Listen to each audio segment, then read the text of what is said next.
Good morning, everyone. I am Sowmya from BTech final year. Currently, I am pursuing my engineering in cybersecurity branch.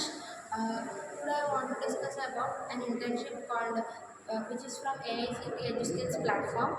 I have applied for cybersecurity virtual internship and I have completed it. Currently, I have applied another internship, which is a network security associate virtual internship.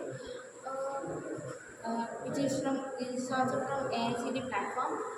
In this internship, the people who are really interested in network security domain can apply this because it is very useful. It will gain theoretical and practical knowledge from it.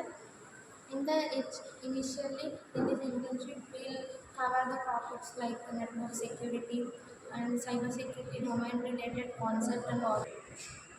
Later on, we'll have the labs in it so that by doing these labs, we can get practical knowledge.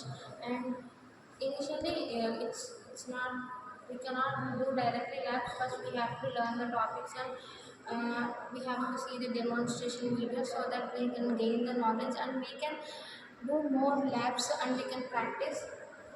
So to gain more knowledge on network security, we can do the projects related to network security so that it will help more.